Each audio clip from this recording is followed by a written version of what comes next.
Hey everyone, thank you so much for joining me today. So in today's card making video, I'm going to be playing with the Cheerful Flowers stencils from Kristina Werner's line with Concord and Ninth. These are 6x9 stencils and they've got a really substantial feel to them. They're really good quality stencils, nice and sturdy. And you get 6 of them, as I mentioned. One is the full design. So if you just wanted the full design, you could use that.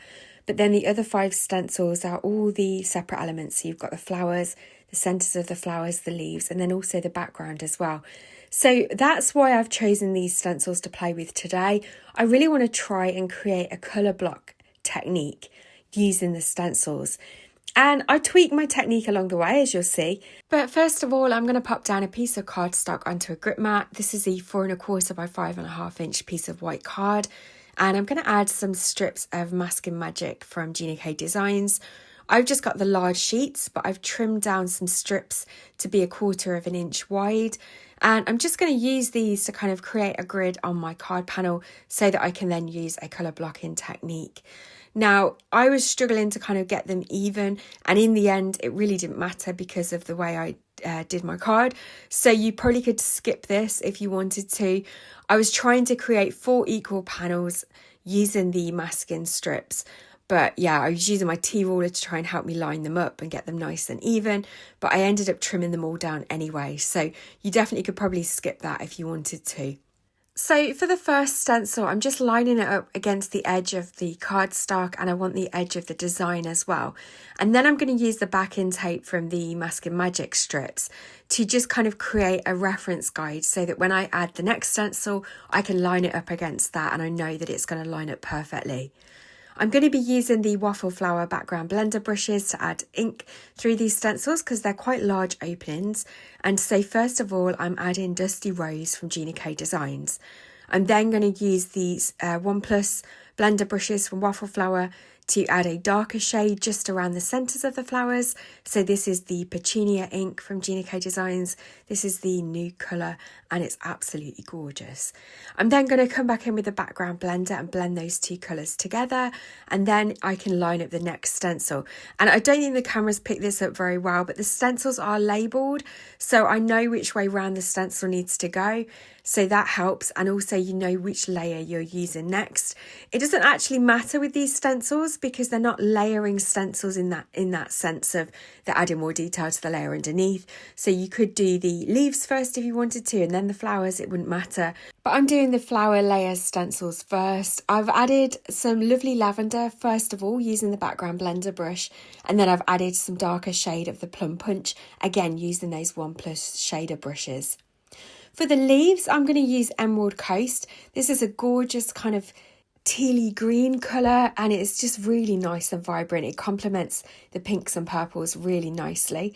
So I'm just adding that shade through the stencil, just using a blending brush. For the centres of the flowers, I'm going to use Sunkissed Coral. And again, I'm just going to use the smaller blending brushes from Waffle Flower for that stencil. So once those flowers and leaves are all ink blended, I'm then going to use the background stencil. And this is where I'm going to add the colour blocking. So I'm just using some wide washi tape here just to mask off the quadrants. Obviously, I'm using the tape underneath as a guide as well. And then I'm coming in with the Plum Punch, which is that darker purple colour. I'm then going to use lovely lavender in the top right hand quadrant. And again, I'm just using that washi tape to help me mask off those areas.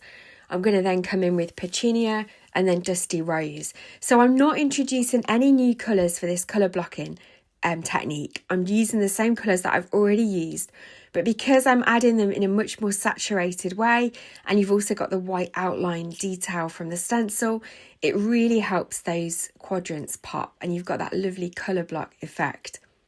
And it's at this stage where I realise that I probably didn't need to have used those thin strips of tape, because we can trim down the panel and create colour blocks anyway. So I did kind of look at the top of this, and where the flowers got that gap in between it, I did just think it looked a bit strange. So I'm going to trim this down. So I'm just going to trim each of the squares down so that they're equal in size. And in the end, they each measured about 2.5 inches by 1 3/4. So you didn't need to add those strips, as you could see. You could just have masked off the areas as you did the ink blending for the background stencil. And then you could cut them out and create this colour block effect as well. But this way it means that I can move those pieces around so that those two flowers aren't together at the top, and it just looks a lot better. So for a sentiment, I've got the checking in stamp and die set from Kristina Werner, and I've already got one that's stamped on black cardstock and white heat embossed. It just says, "You're never far from my thoughts." So I'm going to use that sentiment on this card. And I'm just going to add some foam tape to the back of each of those quadrants, just so that they've got a little bit of dimension on the card as well. I just think that really helps the design pop a little bit as well away from the background. The card blank I'm working on is 4 1/4 by 5.5 inches. And I'm just using my magnet just to hold it down while I stick these down. I'm going to use some liquid glue as well, so that I've got a little bit of wiggle room. And it's when I add the second one I realise I'm going to end up with too big a gap in the middle, but that's okay. I'll find a way to kind of rectify that in a moment. Once they're all stuck down though, I'm then going to pop the sentiment in the middle of the card, and I'm also going to use some foam tape to add some dimension to that as well. So to plug the gap in the middle, I've just cut a strip of silver metallic cardstock. I'm going to add some liquid glue, and then because the sentiment doesn't touch the card underneath, I'm able to just slide this down the middle. And then where I got a little bit of glue, I'm just using an adhesive eraser just to remove that.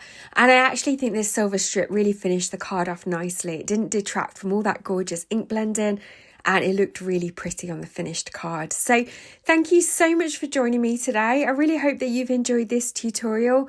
As always, all the products that I've used will be linked in the description box below. Please don't forget to hit the thumbs up button if you've enjoyed this video. It really helps me out. And also don't forget that you can hype videos now. So if you'd like to do that as well, I'd really appreciate it.